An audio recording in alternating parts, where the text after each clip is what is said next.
इस पुस्तक में टोटल 17 पाठ हैं, 17, और शेष सभी चार्ट हैं और नक्शाएं हैं, चित्र हैं, जो जैन भूगोल संबंधी विषय होता है उस संबंधी चित्र हैं, नक्शाएं हैं। जम्बूद्वीप का, ढाई द्वीप का, विदेश क्षेत्र का, सुमेरु पर्वत का, भरत क्षेत्र का, नंदीश्वर द्वीप का, इन सभी पुस्तकों में चित्र भी दिया है। उसको अच्छी तरह से अपन समझेंगे। टोटल जो इस पुस्तक के भीतर 17 पाठ हैं, ये 17 पाठ पहला वाला धर्म का है। सबसे पहले अपने को धर्म का स्वरूप समझना है।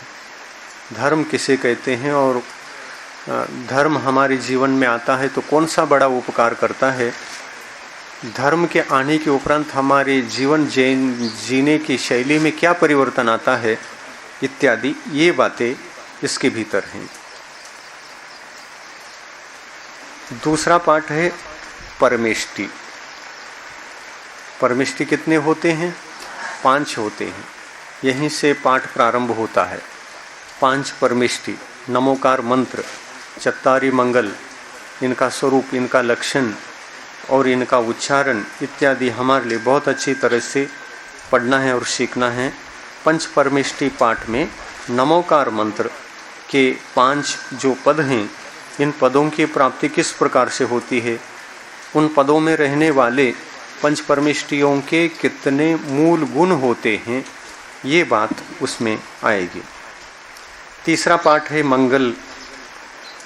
मंगल, मंगल कितने होते हैं? 4 मंगल होते हैं। अरहंत मंगल हैं, सिद्ध परमेष्टि मंगल हैं, साधु परमेष्टि मंगल हैं और अरिहंत भगवान, केवली भगवान कहलाते हैं। केवली भगवान प्रणीत धर्म मंगल की कोटि में आता है।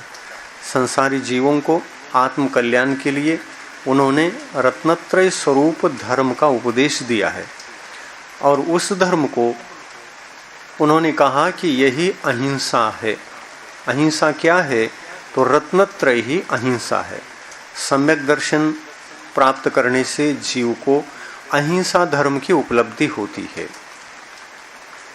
सम्यक ज्ञान को प्राप्त करने से जीव हिंसा से मुक्त होकर अहिंसक बनता है।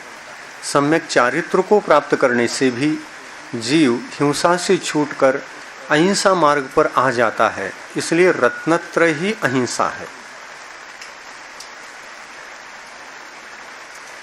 ऐसा कभी सुना था? रत्नत्रय अहिंसा है। ये जरूर सुना था कि रत्नत्रय धर्म है, मार्ग है, पर अहिंसा है ये कभी सुना था? नहीं। क्यों नहीं सुना था? सुना नहीं होगा, चिंतन किया था? चिंतन भी नहीं किया था। क्यों नहीं किया था? हमको फुर्सत ही नहीं मिला था ये सब करने के लिए। खाना पीना सोने के अलावा हमको कब फुर्सत मिलता है? धर्म अहिंसा रूप है। यदि धर्म को अहिंसा कहेंगे तो अधर्म को क्या कहेंगे? इसका अपोजिट करो, हिंसा। धर्म यदि अहिंसा रूप है तो अधर्म हिंसा रूप है। अधर्म हिंसा रूप है। धर्म का विरुद्ध शब्द कौन सा? अधर्म। अधर्म का विरुद्ध शब्द कौन सा? धर्म। तो इसका अर्थ है कि धर्म को यदि हम अहिंसा कहते हैं तो अधर्म को नियम से हिंसा कहना ही चाहिए। इसके भी 3 रूप हैं और इसके भी 3 रूप हैं। धर्म के 3 रूप, सम्यक दर्शन, सम्यक ज्ञान, सम्यक चारित्र, ये 3 रूप हैं। धर्म के 3 रूप हैं, अधर्म के भी 3 रूप हैं। क्या कहेंगे? मिथ्या दर्शन, मिथ्या ज्ञान, मिथ्या चारित्र। मिथ्या दर्शन अधर्म है, उस अधर्म को छोड़ना है। देखो ये सभी बातें, ये धर्म है, ये अधर्म है, किसने समझाया? केवली पन्नतो धम्मो मंगलम, केवली प्रणीत जो धर्म मंगल है, केवली भगवान ने ही इसको समझाया है। इसलिए इन बातों पर हमें विश्वास करना है क्या नहीं करना, इसको छोड़ना क्या नहीं छोड़ना, अधर्म को त्यागना क्या नहीं त्यागना, ऐसा संशय नहीं करना। क्या संशय करोगे? क्या पता भगवान ने ऐसा कहा है, लेकिन क्या पता ऐसा है या नहीं, ऐसा संशय करोगे? नहीं, संशय नहीं करना। भगवान पर विश्वास है कि नहीं आपको? है। भगवान जो कहेंगे वो सभी करेंगे क्या नहीं करेंगे? करेंगे। भगवान के वचनों के प्रति, उनके वाणी के प्रति, भगवान के प्रति, फिर भगवान के अनुसार चलने वाले, संसार मार्ग को त्याग कर मोक्ष मार्ग पर चलने वाले गुरु भी मंगल हैं। गुरु के वचनों को आप सुनते भी हैं। गुरु के वचनों को सुनते समय वे गुरु के ही होते हैं ऐसा समझते हैं कि भगवान के होते हैं ऐसा समझते? भगवान के होते हैं। गुरु जो बोलते हैं, भगवान ने जो जो बोला है वही गुरु बोलते हैं। इसलिए गुरु भी कहते हैं ये मैं नहीं बोल रहा हूं, भगवान ही बोल रहा है। भगवान अंदर है और भगवान की वाणी अंदर है। भगवान ने जो जो समझाया है वही गुरु समझाते हैं। इसलिए गुरु की वाणी पर विश्वास करोगे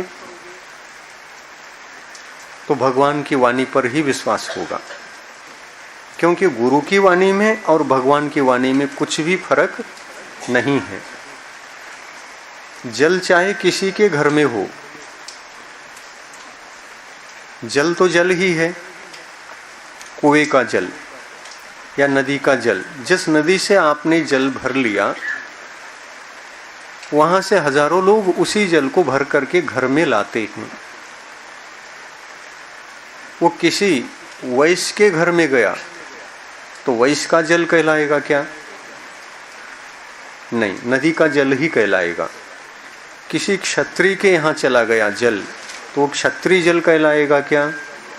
नहीं, वो तो नदी का ही जल है। एक नदी का जल हजारों लोगों के पास पहुंचता है और वह हजारों लोगों की प्यास को बुझाता है। जल ही प्यास को बुझाता है ना, जल ही प्यास को बुझाता है। परंतु जल का विरुद्ध, जल का विरोधी एक पेय पदार्थ और है, जिसको लोग बहुत टेंशन में आकर के पी लेते हैं और सो जाते हैं, तो सोने के बाद उठते ही नहीं। वो क्या है?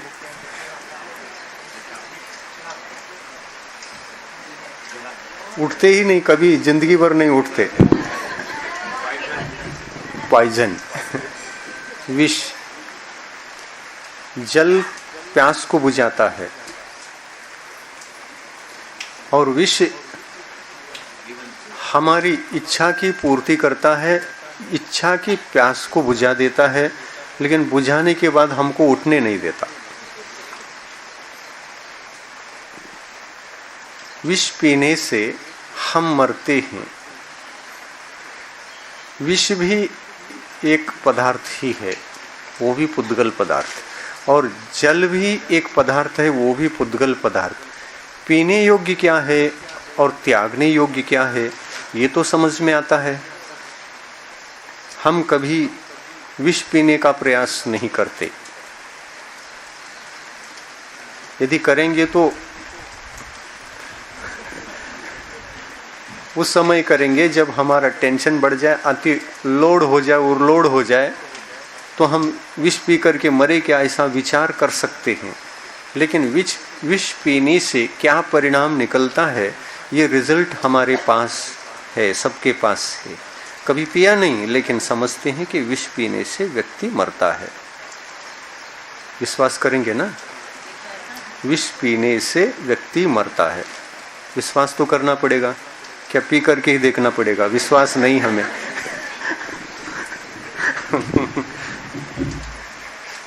तो जिस प्रकार से देखो, उदाहरण बहुत अच्छा है ये। जिस प्रकार से विष पीने से मरते हैं ये हमको मालूम है, इसलिए नहीं पीते, कभी नहीं पीते और विष से बचते हैं। अगर गलती से भी विष हमारे हाथ में है और किसी दूसरे ने बताया, तुरंत फेंक देते हैं कि नहीं? उसको तुरंत विसर्जन कर देते हैं, कहीं गलती से पी न जाए। विष कभी पिया नहीं, लेकिन विष पर कितना विश्वास है। देखो, हमारे जीवन को मारता है और ये पेट में जाएगा तो हम बच नहीं सकते, ये हानिकारक है, जीवन समाप्त हो जाएगा। जीवन समाप्त न हो जाए, अपने जीवन को बचाने के लिए हम विष के ऊपर भी विश्वास करते हैं कि वो मारता है, ये विश्वास है। और पानी हमको जिलाता है, ये विश्वास है। दूध है, पानी है, ये पेय पदार्थ हमारे लिए जीवनदायी वस्तु हैं, जीवन प्रदाता हैं, इसलिए इनको तो हम उपयोग करते हैं। इसमें भी विश्वास है और उसमें भी विश्वास है, लेकिन विश्वास में फर्क है। इसके ऊपर भी हम विश्वास करते हैं, लेकिन ये पीने योग्य नहीं है, ऐसा विश्वास है। इस पर भी हम विश्वास करते हैं, लेकिन ऐसा विश्वास करते हैं ये पीने योग्य है, ऐसा विश्वास। ऐसा ही मोक्ष मार्ग में भी हमें फर्क करना है। सम्यक दर्शन, सम्यक ज्ञान और सम्यक चारित्र, ये मोक्ष का मार्ग है। इन तीनों के संबंध में किसने समझाया है? सबसे पहले किसने समझाया? केवली पन्नतो, केवली प्रणीत है ये। केवली भगवान ने समझाया है, तो केवली भगवान के ऊपर विश्वास है क्या? नहीं है। जो जो कहेंगे सब पर है ना, फिर बाद में नहीं न मत कहना। जो जो केवली भगवान ने कहा है वो सब पर हमें विश्वास करना ही है, करते हैं। तो वो जो कहते हैं उसको हमें शक्ति के अनुसार करना है। शक्ति है और हम नहीं करते हैं तो हमारे लिए अपने जीवन का सदुपयोग नहीं होता। जीवन मिला है, इसको सदुपयोग करने के लिए सदुपयोग नहीं हो पाएगा। तो जीवन के सदुपयोग के लिए हमें विश्वास करने की तरीका ये है कि भगवान ने जो कुछ समझाया है उस पर ठोस हम विश्वास करेंगे और शक्ति के अनुसार उसका पालन भी करेंगे। ऐसा दो चीजें हैं। रत्नत्रय मोक्ष मार्ग है, तो रत्नत्रय के विरुद्ध जो तीन वस्तु हैं, मिथ्या दर्शन, मिथ्या ज्ञान, मिथ्या चारित्र, ये कौन सा मार्ग है? मिथ्या मार्ग नहीं, किसका मार्ग है ये मोक्ष का मार्ग है। तो ये किसका मार्ग है? संसार का मार्ग है। मोक्ष से विरुद्ध संसार है और संसार से विरुद्ध मोक्ष है। क्या आप सभी लोग ये चाहते हैं कि हमको मोक्ष मिले?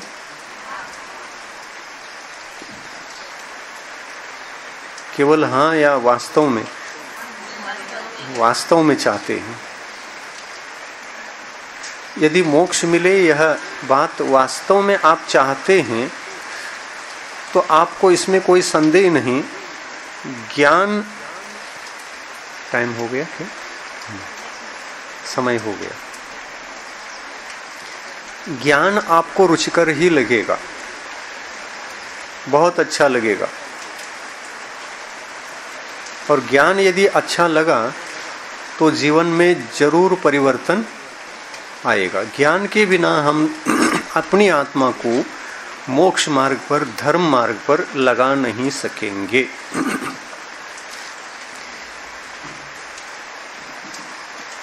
इतनी सारी बातें हैं, हम समझेंगे। पाठ बहुत सारे, टाइम हो गया है।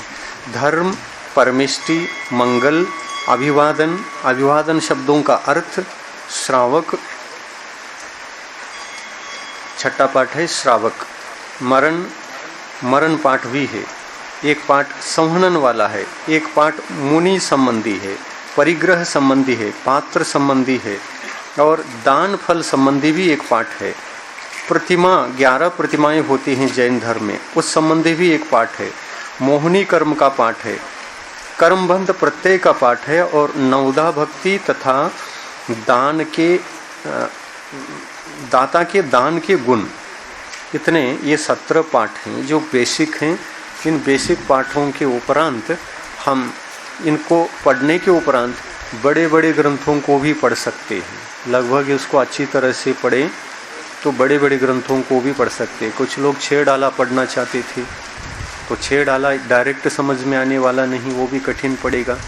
तो सम्यक ज्ञान संस्कार ये मूल है, ये सबसे बेसिक है। इस बेसिक के बाद फिर आप तत्वार्थ सूत्र पढ़ सकते हैं, 6 डाला पढ़ सकते हैं। आगे के ग्रंथों को पढ़ना सुलभ हो सकता है। जिनवानी करेंगे, टाइम बहुत हो गया। हाँ, सूचना है आज दुपारून ठीक 2:15 ला इथे उपस्थित राहायचं